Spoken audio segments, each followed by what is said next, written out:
नई Delhi railway station पर हैं और ये रेलवे स्टेशन का ये प्लेटफॉर्म नंबर 16 है। और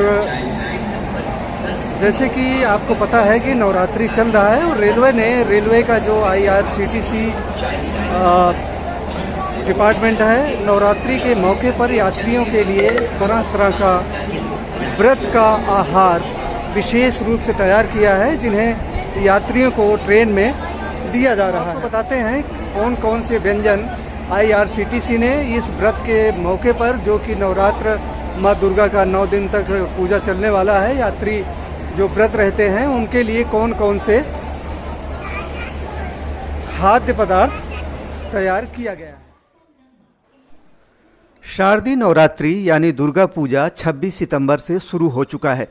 ऐसे में व्रत के दौरान रेल यात्रा करने वाले लोगों को ध्यान में रखते हुए रेलवे ने खास तैयारी की है।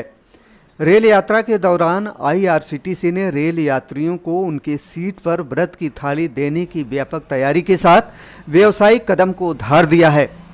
इसके लिए यात्री को अपने मोबाइल पर जाकर एक खास ऐप डाउनलोड करना होगा, उसके बाद ऑर्डर करना होगा। उसके 1 घंटे बाद यात्री की सीट पर व्रत की थाली पहुंच जाएगी।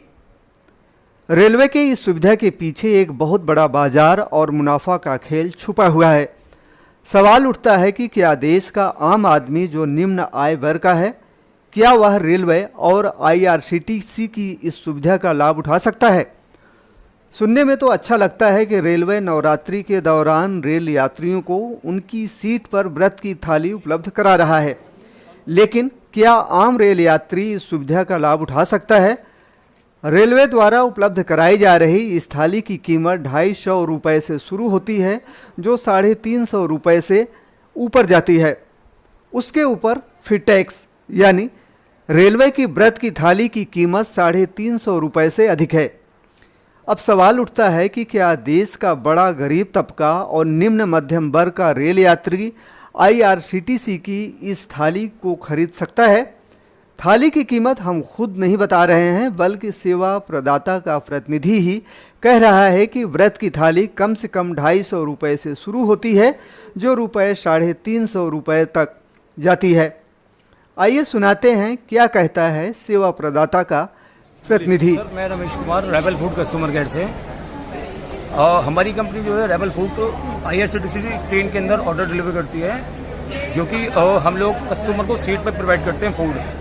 ऑनलाइन इस टाइम नवरात्रों का जो भी फूड है वो हम लोग कस्टमर को बिल्कुल सेफ और बिल्कुल अच्छी तरीके से प्रॉपर्ली पैकिंग करके कस्टमर को ऑर्डर उनकी सीट पे हैंड ओवर करते हैं। जो कि हमारे पास में एक, जैसे कि एग्जांपल के लिए हमारे पास में साबूदाना खिचड़ी कटमिल, सेकंड इज पनीर मखमली और संबद आलू पराठा, जो कि ये सिंगाड़ा आलू पराठा होता है, वो भी हम लोग सर्व करते हैं। तो ऐसी बहुत सारी डिशेज हैं जो कि हम लोग जो है IRCTC ट्रेन के अंदर कस्टमर को प्रोवाइड करते हैं, और इसको बहुत ही अच्छी तरीके से प्रिपेयर किया गया है, जो कि बिल्कुल सेफ तरीके से। इसकी कीमत क्या है? सर, इन सब की कीमत अलग अलग है। नॉर्मली 250-300 रुपये से स्टार्टिंग है इनका प्राइस, जो कि आपको ट्रेन में सीट पर डिलीवर होगा विद टैक्स।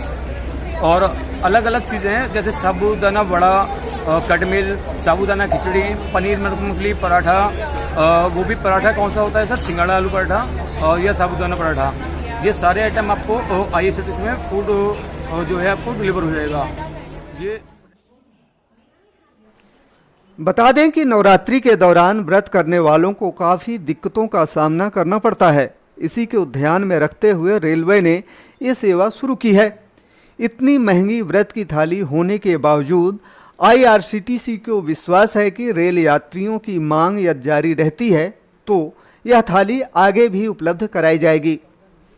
सवाल उठता है कि रेलवे रेल यात्रियों की सेवा दे रहा है कि रेल यात्रियों की मजबूरी का फ़ायदा उठाकर मुनाफा कमाकर अपनी झोली भरना चाहता है। हम बता दें कि रेलवे की व्रत की थाली की तैयारी को दिखाने के लिए IRCTC ने मीडिया को 27 सितंबर 2022 को नई दिल्ली रेलवे स्टेशन पर आमंत्रित किया था, लेकिन वहां पहुंचने पर रेलवे का कोई संबंधित अधिकारी या प्रतिनिधि मौजूद नहीं था। इस गैर जिम्मेदाराना व्यवस्था के लिए संबंधित वरिष्ठ अधिकारियों को सूचित भी किया गया, लेकिन किसी ने जवाब देना भी उचित नहीं समझा। पत्रकारों को रेलवे स्टेशन पर फजीहत ऊपर से झेलनी पड़ी आरपीएफ द्वारा। फिलहाल रेलवे द्वारा मुहैया कराए जाने वाली व्रत की थाली में कुट्टू के आटे से बने पकौड़े, पराठे, दही, आलू की सब्जी, साबूदाने की खिचड़ी, पनीर पराठा भी सक्षम रेल यात्री ही भारी कीमत देकर मंगा सकते हैं या खरीद सकते हैं। हम बता दें कि आईआरसीटीसी ने वर्ष 2018 से ही नवरात्रि के दौरान व्रत वाले भोजन की थाली उपलब्ध कराना शुरू किया था। इसमें विकल्प बहुत कम होते थे और उस वक्त कुछ स्टेशनों पर ही यह सुविधा उपलब्ध होती थी।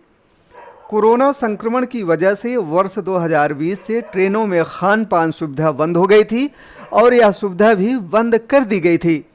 लेकिन अब जब रेलगाड़ियां नियमित चल रही हैं, यात्री भी पूरी संख्या में चल रहे हैं, त्योहारों का मौसम भी है, ऐसे में व्रत के बहाने रेलवे को कमाई का अच्छा मौका दिखाई दे रहा है और रेलवे यात्रियों से कीमत वसूलने में पीछे नहीं रहना चाहता है।